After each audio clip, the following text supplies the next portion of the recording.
Welcome to Toffee TV. It's the final word. Arsenal 3, Everton 2. Joined by journalist Patrick Ridge in the studio. Having me back. Cheers for coming in, mate. I'm still absolutely fuming over this result. Frustrated, angry, disappointed. But not everyone shares that. People were far more disappointed with other games when they didn't bother me, like the cup game at Anfield and stuff. That people were so trying to get over it. I didn't.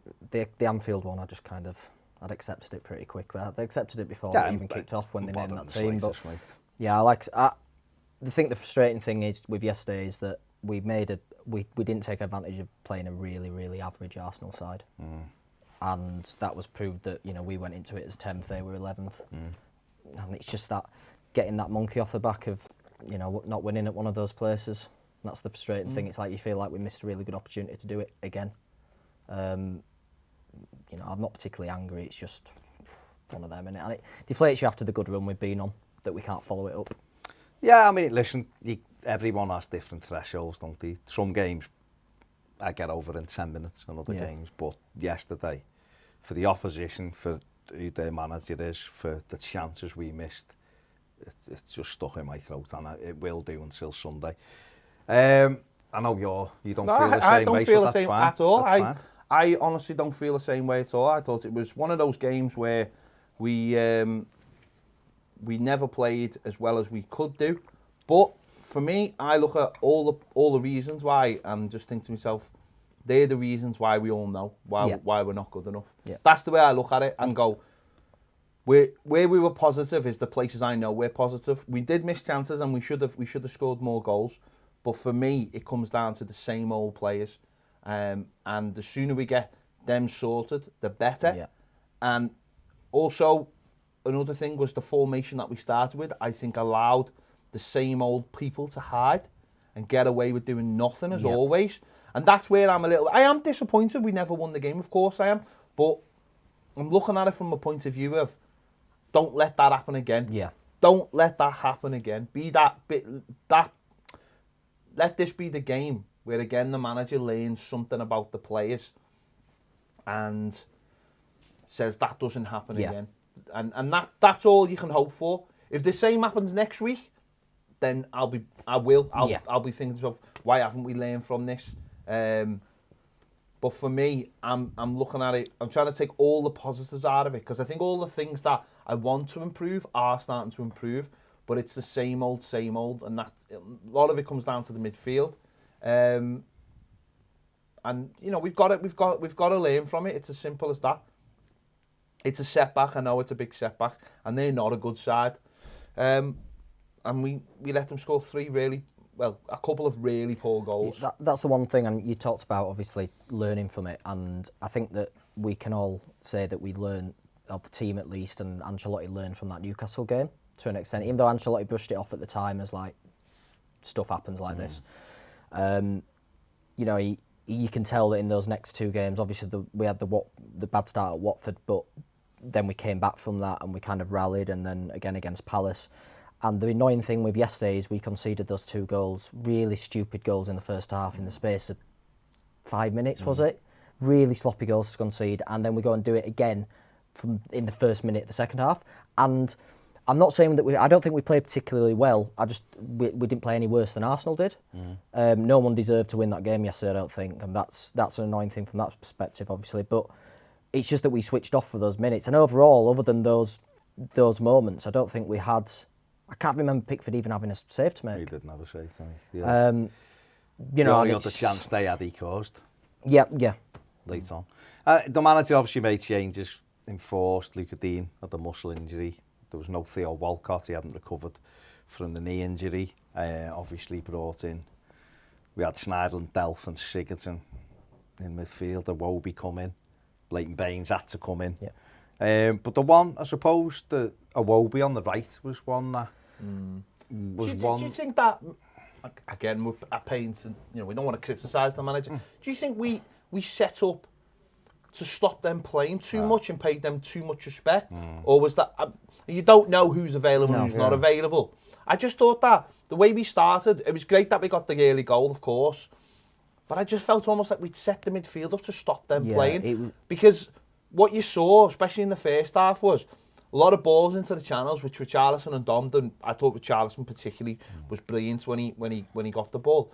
But then no support joining up from midfield. And there was one occasion where Iwobi did have a good chance for himself. Dom went round the outside and he could have slipped him in, but actually having a shot might have been the right option. Just it was a horrendous shot. Yeah. And I just wonder whether we paid them too much respect, especially not having Luca Dean to offer that width. Yeah, I'd like to see Bernard start, to be honest. I think I can understand why Iwobi started, and obviously when we last played away the Watford game, Iwobi started because he needed that physicality. But against Arsenal, I don't think that really was a problem, and Bernard's floated in and out of the Palace game, but I just felt the midfield, particularly, it's such a weak area, and yesterday it felt like it was just messed around with too much a bit. We had 3 central midfielders in, they didn't do anything, any of them. The best that we looked on the ball in the first half, I thought, when Delph went out to left back and we pushed Baines up a bit, and we seemed to have that kind of 4-4-2 shape back because we had someone keeping the width on one side and it will be then allowed to drift in. And that's kind of what this Ancelotti system has been built on. And it seemed weird, even with the injuries, it seemed like we had the personnel to still available. You know, we don't know, obviously. Coleman, for example, might have had a niggle and didn't want to start him. It seemed we had the personnel available, at least on paper, you'd have thought, to keep that kind of basic shape and system. For whatever reason, we didn't do it. And, you know, let's face it, if we put those half of the chances away that we got, it wouldn't have mattered. Oh, yeah, I was just... and listen, like you said before, he's learning about stuff, he's learning about players, he's trying different things. But, yeah, I was a little bit surprised. I personally would have thought if he's going to play Iwobi, play him off the left and play Sidibe and Coleman on the right-hand side. But, like you say, Coleman, for all we know, had a slight worrying and he was only deemed fit enough for I don't know. Or he might have just wanted to have a look at everybody and see if it works. I just thought with what happened with him in the Palace game, with the job that Coleman did on Zaha, and I'm not saying Coleman's going to suddenly come back and be the long-term solution. He isn't. No. But he's proved, I think, that he has that know-how and that experience to deal with dangerous players. Whether he'd have, whether Aubameyang might have got the better of him a lot more than he did Sidibe, but then again, for the second Arsenal goal, I don't think Coleman lets that happen. I just think he has that experience to not let that happen. But that was an area that when the team was announced, that I thought, are we going to get exposed? I was surprised with them, because for a home game, I thought they set up quite negatively. It was 4-5-1 they played, which is weird because Aubameyang, for me, is one of the top strikers in the Premier League. He's an incredible footballer. I know they had Pepe off the left. It looked a bit like a 4-3-3, but it was very much more a 4-5-1. But, like you say, Aubameyang at the top end of the pitch is incredible. Anyone would love to have him. And if he had the blue shirt on, we'd have won the game. That's the way you look at it. But we got off to the perfect start, didn't we? 49 seconds. Absolutely unbelievable goal by Dom. The hardest chance he had all day. And he finished it absolutely brilliantly. But I thought he headed it. I thought he'd headed it at the time. Because I just didn't... I'd seen him and Luis go together and thought brilliant heading. And when it come back on and you see it was incredible. But I don't know whether this is accurate, but was Souness moaning that it might have been dangerous play. Yeah. I mean, to be fair, for the goal, just before we go on to that, brilliant by Mina, by the way. Well, you can tell it's something they've worked on. Yeah. And... I think it was something that they target, because I think Neville picked up that, I think it was Mustafi that followed Mina into it, and it's just like... No, it was the other kid, wasn't it? Wasn't it the one who went off? Kolasinac, sorry. Kolasinac went in with them, followed them in. Yeah. So it's brilliant to get them a little bit of a struggle. Brilliant that he got him a bit deeper. Holgate makes a nuisance of himself. And David Luiz just heads it up in the air. And it's brilliant. It's brilliant improvisation. Yeah. Because it just looked like he'd headed it. And I thought that's a good, solid header. But when you look at it, and is it dangerous play? Well, as far as I'm concerned, no overhead kick is dangerous play. Right, if you kick someone in the face, because the ball's there and you kick them in the face, that's dangerous play. But overhead kicks isn't dangerous play. Imagine taking overhead kicks out the game. Imagine just thinking. And it wasn't even overhead, really. It was over David Luiz's head, because David Luiz... Well, David Luiz didn't go down over his head. He didn't complain. He didn't... Yeah, which I'm surprised about, to be fair, but... But it's the same last year, isn't it? When Richarlison scored against Manchester United. Yeah, that's the same fella that said Night Chance at Watford was incredible. tune. But great start. It was a great start, and you know, from then, for the first 15 minutes, they looked shaky. Yeah. You know, I mean, they had a lot of the ball, but they weren't doing anything with it. We looked solid. Bellerin had a shot which he blazed over, which was nothing. And we had that chance. But then we had the breakaway with the Iwobi, and it was Richarlison done really well. When I look back, potentially he should have driven at the heart of them and committed them a bit more, but he played a good ball to Iwobi, and he's got it at the target there. He took it early. Maybe it was the right decision to take it early, but hit the target now, you know. I don't really have a problem with having the shot. It's just, and I think we spoke about it before, and it's that composure. Well, he had 2 shots, don't forget, as well. He had the other one where he sort of tried to place it. Yeah. And that was the first. That was the first one. He tried to arrow it in the top corner. If he'd a bit of composure, just hit the target. You know, but that was the threat we were good on the counter attack. Know? And then obviously they lost Kalishnik. Well, I'll just say his name. Kolasinac. Yeah. Which was good for them. The worst moment of the game for us. Yeah, it was. And you know what I felt at the time when he went off? It was like, that might not help us because we know that Saka's very, very good, very quick. But I don't think, to be honest, how the game played out, I don't think he done that much really, but he done the key moments in the game. I mean, you've got to think he's an 18-year-old winger playing at left back, and again, that's another disappointment. We didn't test him at all. It's cross though for the goal. Oh yeah, brilliant. The problem is though, beautiful cross. Going back to the Iwobi thing, I just struggle to know where he's going to play in this team. I agree. In a 4-4-2, because he's not like you said before, when he's on the left, you want him to drive in, but we've not seen any evidence of that as of yet. When he's on the right, I didn't really see anything of him. Yeah. And when he was playing in that number 10, I liked the fact that he could go left or right. And I just struggled to, because yesterday what you wanted was, if Sidibe was pushing on, you wanted him to maybe drop in. Yeah. He's not going to do that. That's not his natural game. No. So, yeah, I'm, you know, I know you buy players and you when you buy players, you want them to fit in with what that manager's style is. But I just wonder where he's going to fit in with this manager. I think the only place for him to play is off the left. So for me, it's him or Bernard on the left. Is now, and I think because you raised it in one of your videos after Ped, like about Gomes coming back, and we have that insurance of someone who gets on the ball now.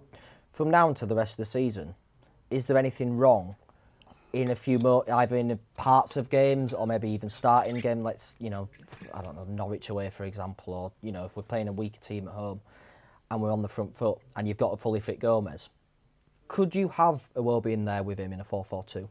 And it's not maybe to try and shoehorn him in, but if you're wanting to get on the front foot and you need a player who's going to carry the ball 50 yards, you can't always be relying on Gomes to do that. No. Now, Gomes has shown that he can sit back and kind of play that quarterback role, for lack of a better term. Is that an option going forward? And then you can get in, see if he's got it to fit in that system. And like I said, you don't want to be crowbarring players in, but you know, what are the other options that we've got at the moment? It's defensively though, that's where because it comes. Because the two of them, the question marks over the two of them defensively. And I think, but I know what you mean.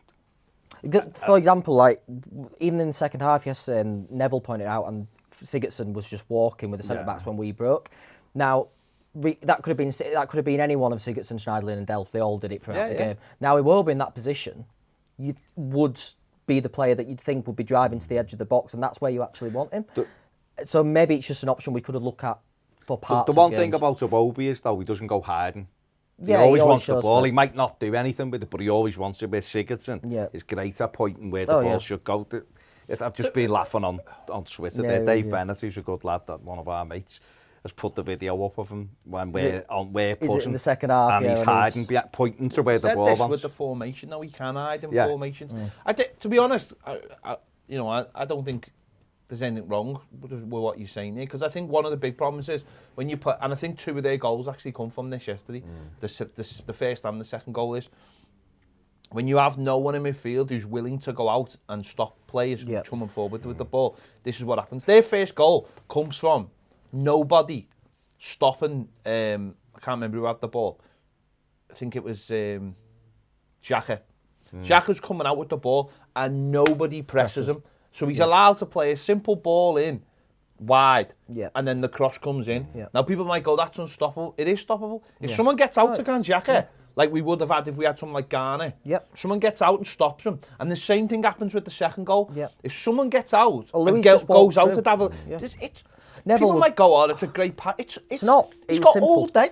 Yeah. The first goal, there's a Wobie's trying to stop the cross and it's whipped around him. It's a good play, but he could do better. He could do, yeah. He could do better and get tighter. Definitely. Yerry Mina could do better with. Holgate. Nketiah They just could all do runs in. better.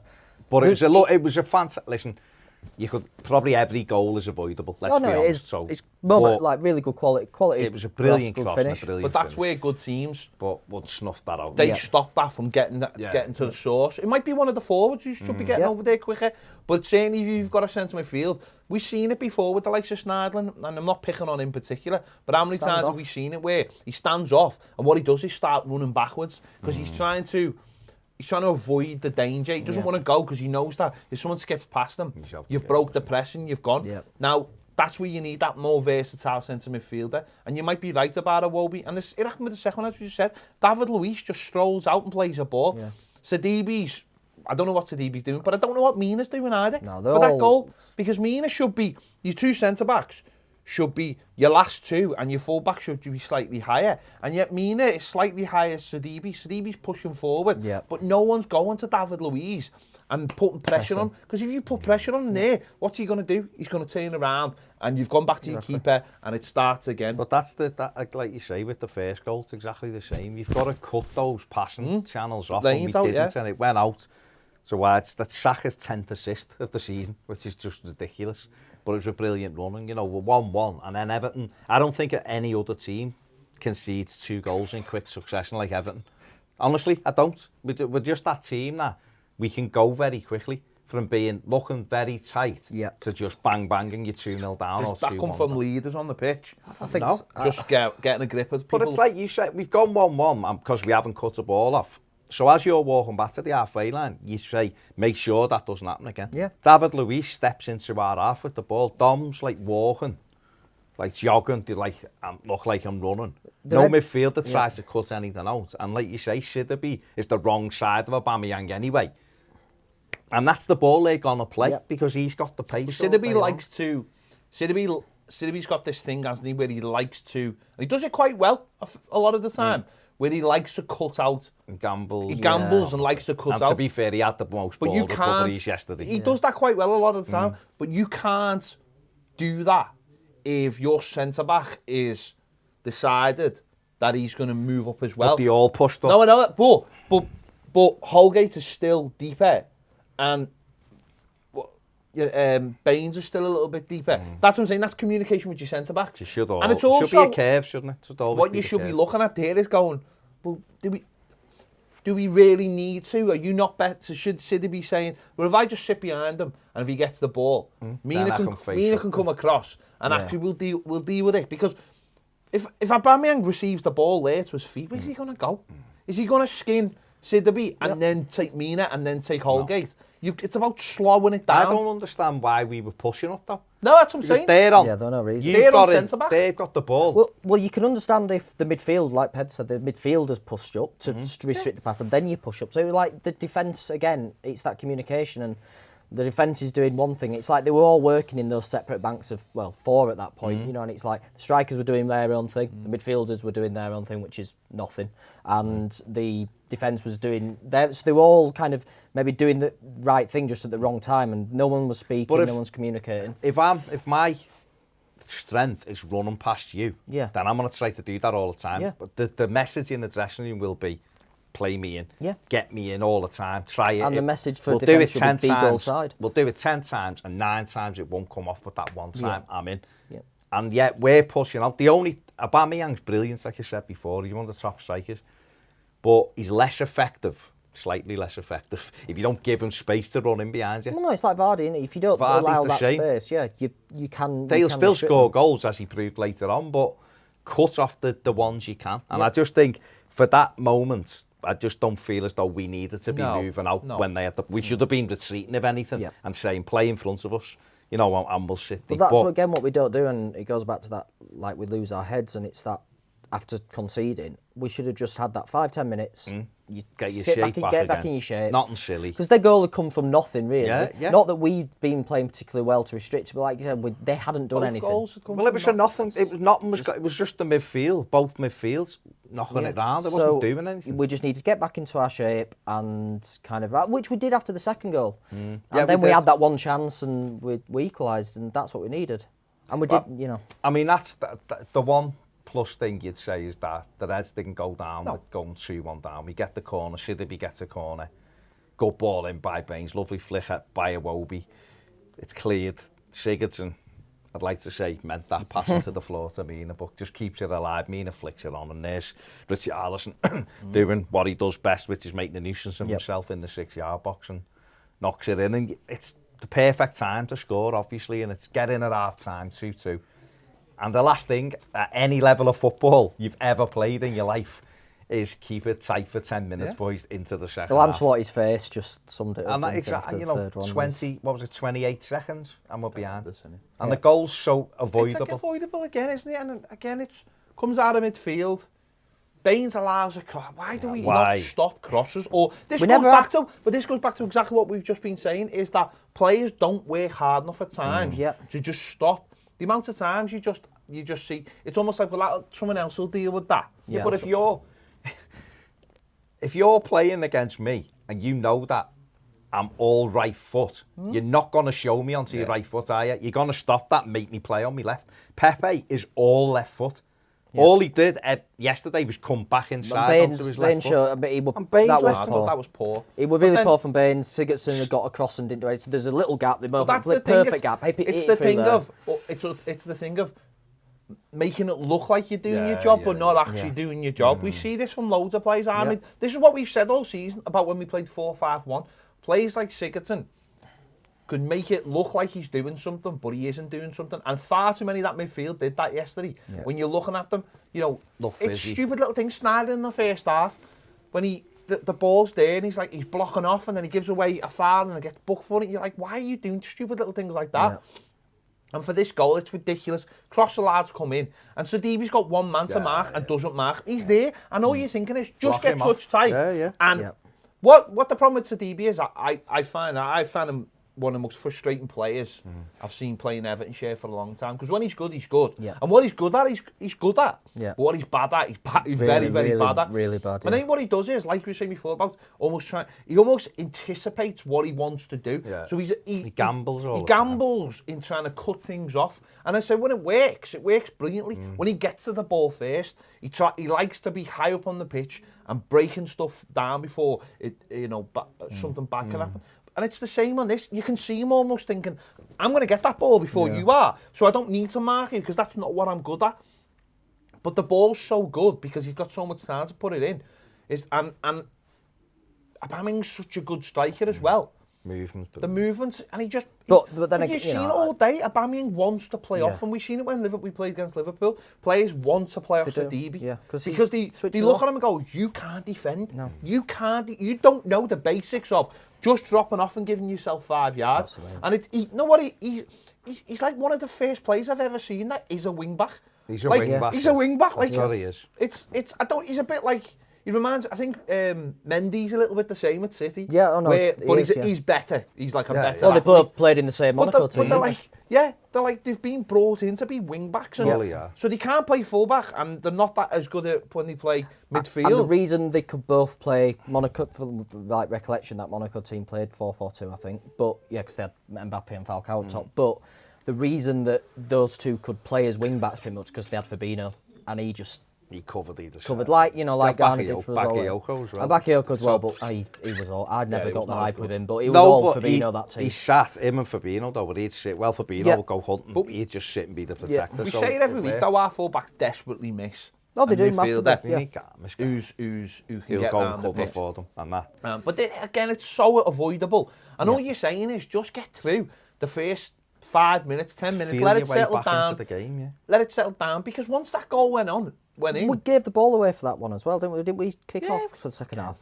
And it's like we do that thing where I don't know if we try to hit the throw in again and just miss. But it's that thing where it's like, don't worry about it, someone else will deal with it. And that's what I'm talking about leaders. There's no one on the pitch who looks like the sort of like, what are we doing? Just get hold of the ball and then get hold of the game. And once that goal went in,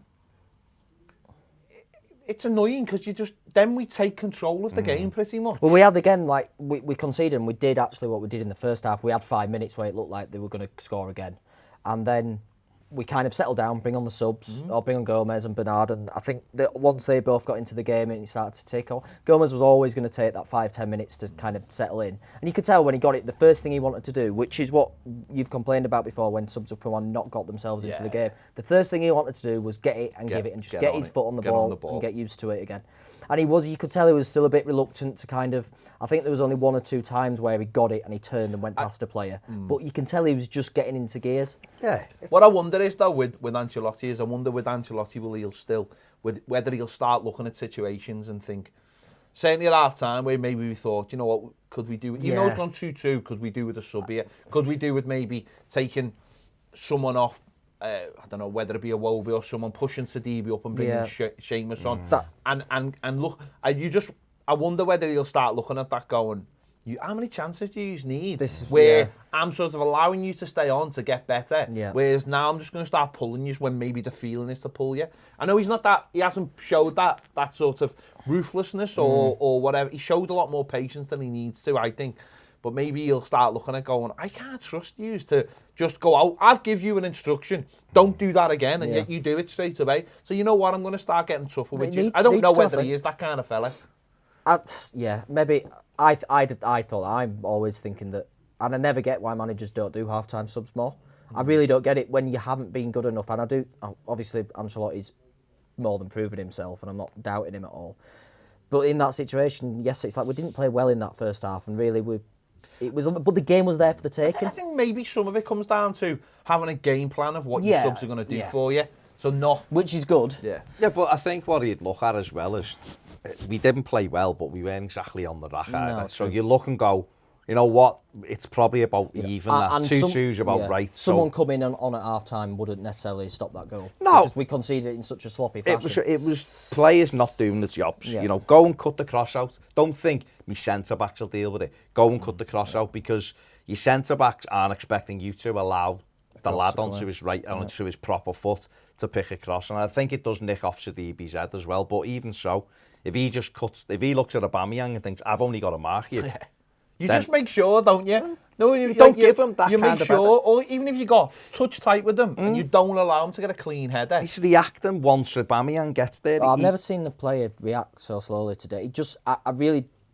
Yesterday there was a point as well where we broke and then he was jogging back and Aubameyang was in that channel that he'd scored from, and the ball went to him and Sidibe was just jogging back, and I don't know if it's his playing style that he's just got a bit of a languid playing style and things like that, but then I'm just like, you just don't, he had no urgency. There was no sense in that, hang on, that bloke who scored in exactly the same position is there again. I think a lot of our players. Exactly, but I think with sometimes with that though is that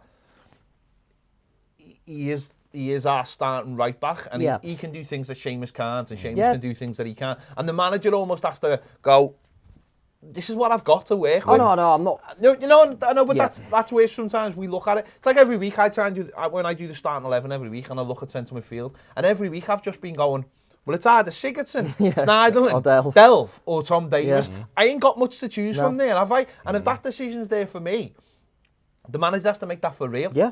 And you know, as much as we moan about it or criticise or whatever, that's what the manager's got to work with. He's got no one coming through from the under-23s. No.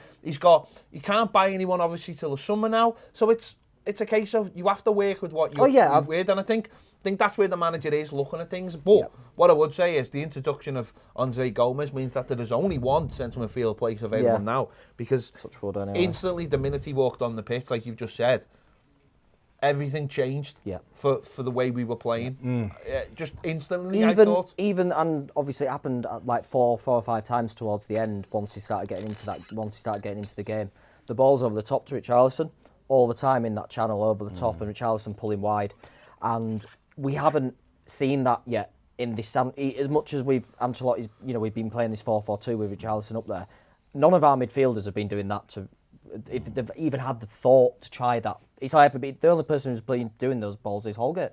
You know, and if he stepped into midfield, so to have someone just doing basic things like that and has the quality and the confidence and knows that he's not just some chuffing crab running around in midfield. Listen, we know what he brings, and the reason why he's so important is he's totally different. He's got a different profile than any of our other midfielders. He can get about the pitch. He can take it with people around him. He's strong. He can go left and right, pass with both feet. He's got everything. He's got everything, and hopefully, the fitter he gets, Ancelotti will put his arm around him and direct him and ask him to try and replicate his Valencia form, because if he can get back to being that player that drives into the penalty area with the ball, we will have some player on our hands, because that is how good he is. When you look at him up against everybody else in our midfield, you know, it's not difficult to see why he wanted them back quickly. It was embarrassing, though, for players like Gylfi Sigurdsson to see that kind of performance, because, like you're saying before, he come on, he wanted a few neat touches, he wanted to get it and give it, get it back, never hiding. Wanted it to a player who's been out for 3.5 months when his foot was bloody the wrong way. And straight away, he's not bothered. He's holding people off, he's using his strength, and he's getting round the pitch as much as he can, and then he's playing great balls. And straight away, you can see the difference of having two players up front. Yeah. Because he's got options. He had options in front of him all the time. So there was no sideways passes. He was always looking up. Yeah. And it caused them problems, let's be honest. We had 4 or 5 really good opportunities. And just on that as well, kind of, when did Keane come on? Maybe the 81st minute? 81st, would you have because we was once we kind of had that 15-20 minutes of pressure, and all our joy was coming from Richarlison going wide, and at that point I was thinking, is this maybe around the 75th minute? I know it's only a 5-minute difference, but was that the time to get Keane on in that situation? Because Richarlison were pulling wide anyway. Keane should have been on. So he should have been 75th minute. Minutes. Yeah, and 10 minutes it's late. even more options. I'm not saying it'd have made the difference ultimately. I know we had the chances anyway. It's having another striker in there, though, isn't it? And it's been fair to the lad. Giving him 8 minutes isn't fair to the lad, and you're 3-2 behind. And if the team's playing well, then there's no problem with not bringing him on then, because we're playing well. But Sigurdsson was doing nothing. Yeah, I don't know how didn't do anything all day long. He was woeful. Even again. I know, Delph went off, didn't he, in the end for Keane to come on. And as much as I'm not a massive fan of Delph, I don't know how Sigurdsson stayed on the pitch, because he as badly as he's played as well, and then he was just being a hindrance. He was caught out of position when we were trying to press up. He couldn't pass the ball 10 yards. Like I said, at least Delph could do his pass inside to side thing. The most frustrating thing for me with Sigurdsson was towards the end, we were putting pressure on them, and then he was getting on the ball and just doing ridiculous, kicking it out or really bad pass. You know what I mean? Just not keeping it going. The opportunity on the edge of the box, he didn't even hit the target. Yeah. And that's like the one thing you'd say he's got in his game is he'll test the keeper, and he sliced it. I can imagine next week it'll be Delph and Gomes. I think Delph's the partner he'll put in. I think he likes Delph. Delph's a bit more mobile, isn't he? Yeah, I don't think he'll start Schneiderlin in there. It's Man U though, isn't it? So you don't know. But I mean, we had opportunities. Unless he does just want that Schneiderlin to be in there and that player to break things up, and does he do? Well, he just sits, doesn't he? If you've got Gomes, he'll carry the ball. Then fair enough. So we'll find out next week. We had opportunities. Bernard crafted a great ball in. Richarlison headed it down, and Dom 3 yards out with the whole goal to aim at. It's the only place the keeper could save it. Would he have been offside though for that one? No. Because Stingy was in the corner keeping him on. For me, just so poker, you've scored. Yeah. It was harder to miss, in my opinion, and that was a key thing. And then he had... that was after the first one. The Richarlison roll one across that he should have got on the end of. And then he had the other one. Yeah, the header that dropped just wide. And the header, we had opportunities. And he's got better and better every week, no question about it. But and he said, I think he'd done in his Instagram post, and he said, "No, he did. I've got nothing. Listen, I'm not going to criticise him for missing chances because he scored hard chances and that, and he's playing really well at the moment. It's just that, those situations. It's like I just think it was one of the. I don't want to put everything on him, but when other players make mistakes, like the keeper, he's blamed for that. And and if Dom would have had the shooting boots on, we'd have probably won the game. But he still scored. He scored the hardest goal, and this was his performance. 28 touches, 1 goal, 5 shots. I mean, this figure here, the shots, has improved massively. Yeah. There was games where he wouldn't have a shot, so the fact he's having 5 and 3 on target is is the really, only one I would criticise him really for is the one where Leno saved it. Yeah. That's the only one. Yeah, I think the header's just gone wide. It's gone wide. He's beat the keeper. I think the other ones where he slid in, I think the one with the Charleston roll. I think they're just.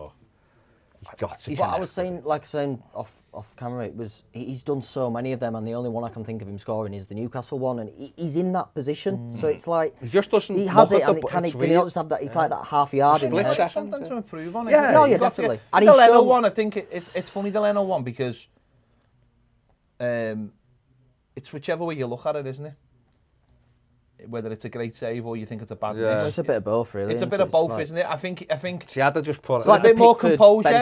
Probably. Well, that's it. With a bit more composure, he doesn't hit it like that, and he almost just tries to dink it in the corner. Well, I thought he'd just played it straight. It's anticipating. I think it's that thing of anticipating, and this is what the best strikers do.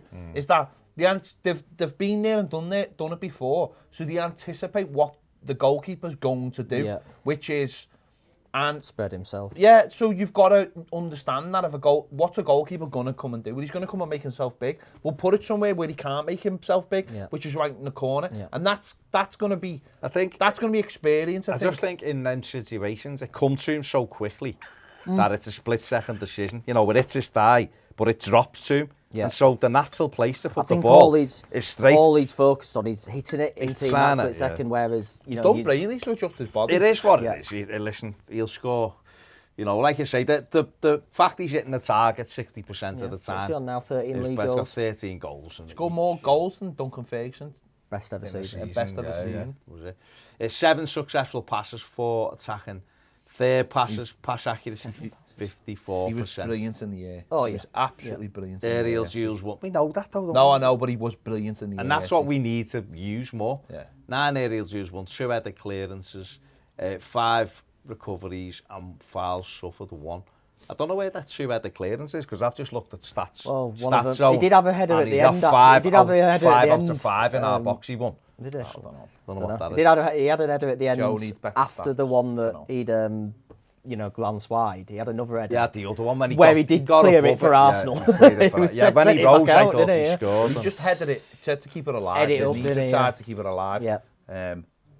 But we would listen. It wasn't his best performance, but I think what's great is not as good performances are becoming a lot better than some of his. Do you know his base level's 6 out of 10, isn't it? And it's just that you're missing. It's like, he could have easily had a hat-trick yesterday. He could have. And hopefully, he probably should have, but really. Hopefully he's disappointed with that. I'm sure he thinks like that. That's the difference, though, isn't it? But it's a part. Top strikers would have scored 2 or 3 there. Yeah. And he's got to get to that, because a year ago we wouldn't be on 13 league goals. Exactly. Every year he's going better and better, isn't he? So hopefully next year, if he gets the same thing, he'll put the 3 for once, I think for the first time in however many years, we're not looking at up front and think since Lukaku went, I'm thinking. Even when Lukaku was there, we had no one else. I thought Richarlison was brilliant. Yeah, I just thought they were terrified of him. You could tell that by, he doesn't give you the second. He was the crowd booing him and all the rest of it. He was I mean, that challenge was ridiculous. What was he doing? It was silly. I did think that was massive. I did think he was going to get sent off for that. No, I did. First time I seen it, I thought it was a red card. I thought it was 2-footed, sorry. Yeah. And then obviously when I think my dad who pointed out when we were watching it, he hadn't touched him, and he said it straight away afterwards, and he hadn't, but it was this thing of sliding in, and then the reaction. What I would say on that little instant before half time, just before he scored, wasn't it? Yeah. Dom had gone in for 1. Then he'd been fouled. Yeah. He thought he'd been fouled. Then Dom goes in for 1, 50-50. A good tackle. Them, and you're centre forwards are the only ones tackling. Yeah, no. Where's your midfield? Well, no, didn't see Delph, Schneidlin, doesn't do any of that. But that's what the pair of them scoring again, though. That's hugely important. And this was the thing about yesterday. It's them two creating everything again. No one else getting into the midfield, out the midfield, apart from those couple of chances of Wobie did. Richarlison created 4 chances, I think. Bernard was the next most then. But then what it showed was a sub. But when Gomes came on, that was the difference, because suddenly then we started getting that quarterback role rather than driving with the ball, which is what you would expect.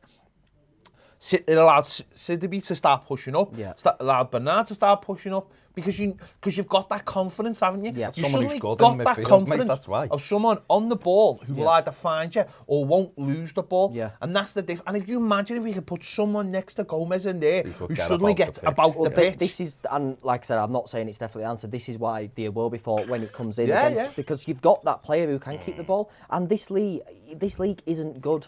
It's not a good league. No. As much as the Reds will argue about that, I'm not saying that they wouldn't be as clear as they are anyway. But the rest of the league, apart from City when they're on the game, It's poor. is really, really bang average. Yeah. So there's not many teams that I think we should be scared of. Not because we're brilliant, just because they're not very good either. No. So I don't actually see a problem if we can get them all fully fit, just to test it out I and see if suppose, you I can get suppose someone going in that back position. to that, the thing about that would be, can you get across to someone like Iwobi what he needs Yeah. to do? Has he got the skills? Has he got the mobility? Yeah. And you would say, yes, he has. He's definitely got the mobility. Yeah. He's definitely got the size and the strength. It's just saying to him, right, you need to start Now, maybe. doing this now. So when you see them getting that ball, you've got to start going to press. It's whether he's got that in his game to do that. I think physically, and I think it's about putting it all together. Yeah. You look at someone like we obviously we'll go on about Garner because he's what we miss massively. But you look at him and think, what's he got that Iwobi hasn't got? It's the natural tendency to know where the ball's going to be And next. obviously he's a better tackler, and it can all be different when Gabaming is here next season, you know, and hopefully anyway. But we've got, like you've said before, we've only got these certain tools at our disposal, and I think we've seen enough of Delph, Yeah, Schneidlin, and I Sigurdsson. suppose that's the frustration as well. I can understand. It doesn't have to be every game. No, but I can understand the frustration being where even without the greatest tools, we probably should have took more out of this game than we did, and that is a massive frustration. And it's against someone that you're obviously you've just gone above us in the table. Even psychologically, just getting that point, we're staying 2 points clear of Arsenal. Would we been back above Burnley, or would it been wherever? And it's just that psychological missed thing. opportunity again, and that's an opportunity to end the stupid, ridiculous run at a club that have been in the past an unbelievable football side. And at the moment, they're not. And that was an opportunity, and we've blown it. Just talking about Gomes there, it was great to see him back, obviously. There's his thing, 6 successful attack and third passes, 3 successful long balls, finished with 89% passing accuracy. 31 minutes he played, 32 touches, which is quite a lot for someone who's only played. We need to 31 start, Joe. minutes. We need to start doing comparison ones on these. Yeah. I'd love to know what. I'll have to have a look what Gylfi's was because I bet. Talk about Gomes for a sec. No, I bet. But Well, I get Gylfi up. successful passes 25, successful forward passes 11 straight away.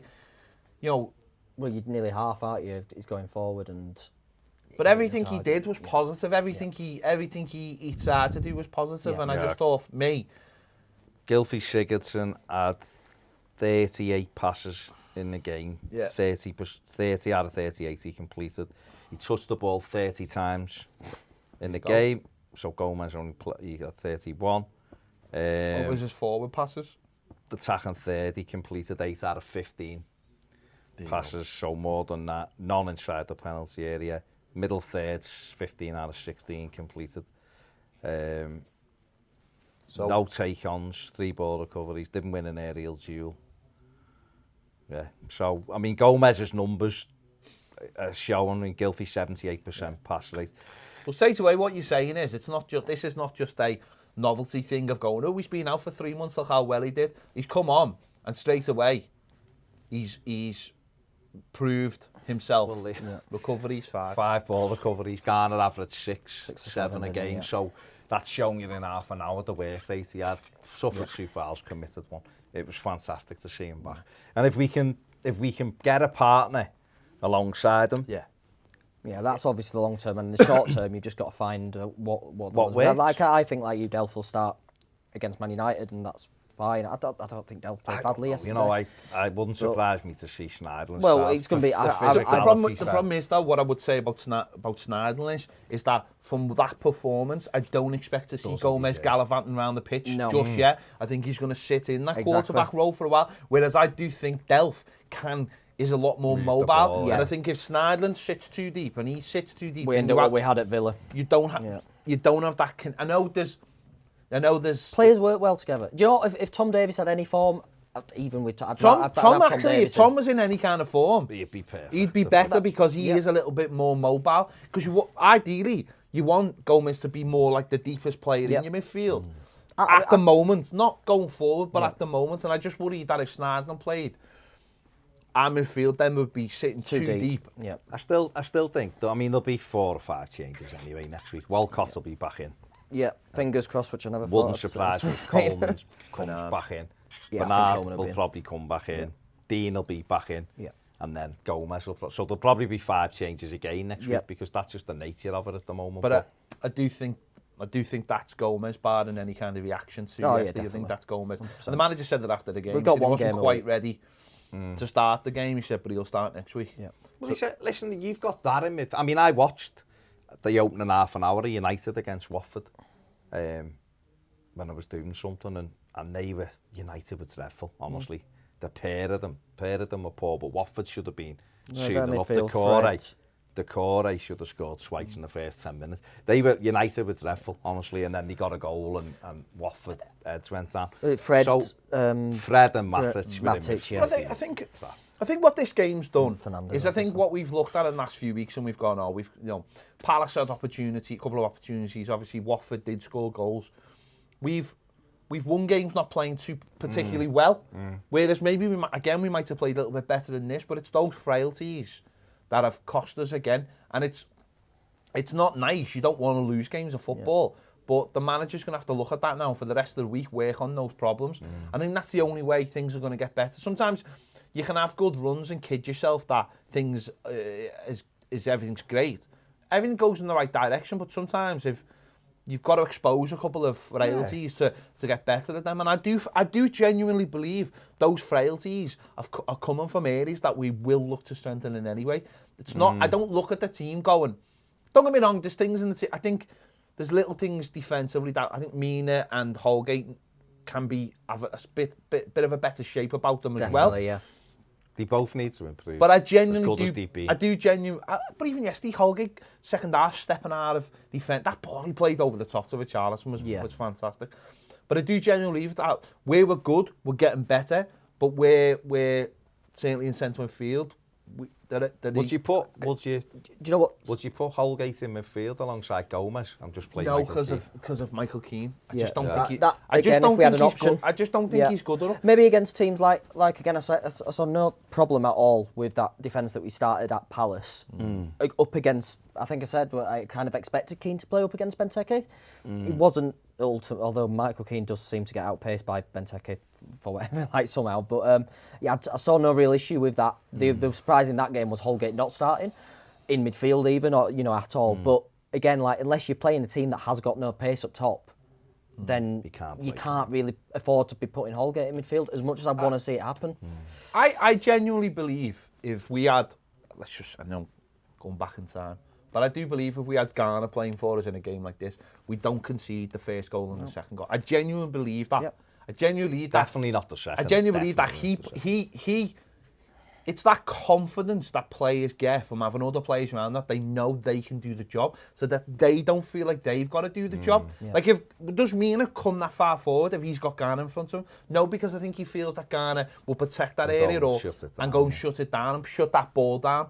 But it's all about, that's what we have got to learn going forward. If we're playing against someone who's got, like Vardy, when Leicester come to Goodison, let's not, don't step up because you know what he's like. So let them play in front, drop a little bit, and then we'll play them. It's just making those... Exactly, Liverpool. We can't be running out when they're going the other way, which is why Manny destroyed us. When we played Watford, and Mina's going to try and win everything with Troy Deeney, and Troy Deeney's either winning fouls or winning the ball because he's clever. And so Mina just dropped off and said, you know what, you go and win it, and I'll get the flick on. Yeah. And it's about adapting in this game. Isn't it, and you know what? Sounds stupid, but there was no other time in this game that Aubameyang got one-on-one with us, did he? We never made that same mistake again. I think there was one point where Aubameyang had it and Mina just pushed him off down on the touchline, and it was not a foul, and that's how easy it is against. But you've got to know that before the game. You've got to know not to put yourself in a situation where their best player can get one-on-one. Which we do a lot. We do that a lot with all teams. We seem to do it. We just have that moment, and we always manage to, like you said in the derby with Mane. You know, it's just cutting that out, and it'll be like you say, though. It's the areas you look. I mean, the only other chance Arsenal had was Pickford. The messing around with it, which I hate way they do it. We did that even when I think we played well in the last half an hour generally, but we did it so much. Holgate and Mina both did it. Pickford did it. Why give that ball to Sigurdsson? You don't give a... Don't give that pass. When you're a goalkeeper or you're a defender, you don't give a ball to someone who's got his back to goal, who's not on the quick edge of the area, who's got nowhere to go. You've got to know that. And he's had an awful game. And you've got to know that, haven't you? Just smash it away. Where's he going to go? Where's Sigurdsson going to go? I mean, exactly. Great strike from the cat. He hit it well. Oh, yeah. He didn't hit it at the bar, but just play it away. Don't cut. See, it's little things like that. He shouldn't even be at Arsenal. That's the annoying thing. That's the Everton, that, innit? He shouldn't even be there. He should be back on loan at Leeds. If he else would have played him. Well, to be listen, Arteta's given him a chance, and he looks lively. Yeah, he's a good They've player. got some good young players, but they're nowhere near the Arsenal sides who we've had to face in the past, and that is what is frustrating. But it's about making those same kind of chances in the next big game at Chelsea and taking them. And if we can do that, we will get rid of these silly records, and we genuinely then will be moving forward. Because, Gary, listen, I just wanted to finish with Gary Neville and Kevin Ratcliffe have had a little thing on Twitter, and both had valid points. Oh, yeah. Neville is negative, but his response was right. His response, I hadn't seen the Ratcliffe right. thing, Well, Ratcliffe just said, "Why is Gary Neville so negative towards Everton?" Because on that game, come from Kevin Ratcliffe. I know. But on that game, come from any Evertonian. This is why I find it a bit rich. It's like but on that game, right? Arsenal, didn't. And Arsenal as a club are a fantastic club. They've been great teams. Wenger's teams were amazing. But they didn't do anything yesterday to wax lyrical about, and I seen a report at the end of the game saying Arteta's built something formidable now. They've won 3 Premier League games with him as the manager, right? So they might be going in the right direction. They're 10 unbeaten, which is fair enough in all competitions. But Neville was down on Everton and praising Arsenal when really I think Everton had took the chances. You're talking... We'd have won the game 6-4. Yeah, I think Simon Johnson from, I think he's at The Athletic now, and he used to be the Chelsea reporter for the Evening Standard, and he tweeted yesterday, I saw about saying, they've lost, but what Ancelotti's done with this Everton team's incredible. And I was thinking that's kind of praise from someone who maybe hasn't watched that much of us recently, because I wouldn't say it's been an incredible turnaround, but it's getting there slowly but surely. What I would say, the game was a million times better than when we both met at Goodison. I think what Neville was saying is that... But he was right, though. He was right. No, I think he is right. What he was saying is that, for him, he doesn't watch every game, but what he was saying is that it's the same old... I heard him end of last season, it's the same thing with Everton, is that... Safe. And it's almost like, and I understand that, whereas the players should be saying, we need to win these games. And I do fully understand what he's saying. It was a big game, and we didn't turn up. That's where the frustration comes from. We didn't win the big game. Whenever there's any ounce of pressure on Everton, we don't win the game. Well, that's why other teams have moments where they win. That's why the times that we have done, and obviously they've been at home a lot, home anyway, like the Arsenal game in 2013-14 when we turned up and battered them, and we took that lead for Champions League, didn't we, there, and then the Man United game at home last year, the Arsenal game at home last year, where you just knew we were going to beat. The away game. I think what it is. It's the away games that we do. Always beat that's those. the situation. And I think this comes from the same mentality. I read Roy Keane's book ages ago, and Roy Keane said, "You could be behind, you could be 2 behind." He said, "But we all knew as players when the game had turned in our favour, and we knew when we were going to go and win it." I think it was like Tottenham kind of games were big examples. Even if Tottenham were 2-3-0 up, as soon as they knew they had a feeling, whether they looked at some players' body language, if the pressure was on, that's when they took over. And I think Neville comes from the same school as that. It's like in a game like yesterday, you could tell that the Arsenal players were hanging on and didn't have it within them. If we just threw everything at them, did we have it in us to throw everything at them? No, we didn't. Because we aren't at that level yet. We haven't got leaders on the pitch, and this was saying all the time. It's about big players. That's why Gomes coming on such a big thing for me, because he grabbed hold of that game. He wanted it. I hope that's almost like a mentality shift in. Now for him, I've come back from this. You watch me fucking go now. Yeah, But that Richarlison's another one. I'm gonna fucking make sure I do everything. There's not enough of those for Everton. No. And if we haven't got them, we've got to go and buy a couple. We have. Delph is supposed to be one of those players. He's not. He's nice and he does a few tidy things. But for me, he hasn't actually got... He might have that in the dressing room. Doesn't have it on the pitch. And what we need now is more players to be... Stop being so nice and playing that kind of pass that sometimes makes you look good, but actually it doesn't affect the game. Yeah. Keep the ball alive, keep it in the danger areas, and I think that's what Neville was saying. He said, like, a team with the bit between the teeth yesterday would have not only gone and finished, got an equaliser, but he would have beat them. They would have beat them. Look, you think about Liverpool when they were 1-0 down against Villa, with a minute to go, and they won the game. And the thing is, what you do is you have, obviously the aim is to have 11 of those players on the pitch, but you get, at the moment, I think we maybe have two or three, fit, who've been fit, Holgate, Calvert-Lewin to an extent, Richarlison, but it's those players that have a real drive, and like that's why Richarlison stood out so much. He's just that talisman kind of figure in it, and hopefully Gomes can be that for us. But you get 5 of those in your team, that's the core. Transforms it, yeah. And you litter it with quality players like Bernard around that, and hopefully your Iwobis who have that little bit of quality, but maybe inconsistency. That's how you get better. Those players need to be in the engine room though, because what you need yesterday for us is a player who drives us forward, but then he allows other players to take the risk. Your fullbacks to get forward, and he'll go, don't worry, because I'm going to get back, and I'm going to win that ball, and we're going to go again. And that's what all good teams have. Why? Well, I know we keep going back to it, and it was so frustrating last summer that we did Selgaard. I still think it was a massive mistake, and that's not just in hindsight. I was saying it at the time. I get why we did it, and I know that it hasn't worked out with the Gbamin injury, but when it clicked last season, and it clicked the previous seasons, he's the player that always did that for us. And to let him go for really 28, 30 million. Well, anyway, but we should have brought Cuckoo when he was. Yeah, but I know I've seen. Yeah, but to be honest, we should have had that. We should have had that player already. Already. It should have been in 6 months. No, but we could have gotten Cuckoo Cuckoo last January. Let him go. Say like but then again, I mean, and then Gbamin in the summer. As much as he's played well at Leipzig, last year, I know Piv really likes him and stuff like that. When I'd seen him play for PSG before, he was very raw. He didn't really do anything that a Nagana type role. Even at Leipzig, he's been playing up front and off the but he does get around the pitch. Yeah. But then again, we're talking about having that mentality. Whereas 2 months ago, we were on our asses near the bottom 3. So it is a process, and it is pretty much with all the same players. I just think if they would have played well, I agree. Yeah, all right, fair enough, we're on the right. It's just that I felt similar with the City when we lost to City. When we lost to City like that, and that when we lost to City, because we went into that with that confidence. And look, you look how they just turned it on for 10 minutes and they did us, but Arsenal didn't even do that yesterday. No, that's what I mean. They've got Arsenal's best 2 players were Leno in goal and Aubameyang, who we knew Aubameyang was going to be. He loves a goal against Everton. Same players letting us down. And he's brilliant. It's the same players letting us down. What's mad though is Sidney's numbers are actually really good. No, I know, but he can't defend. But the goal.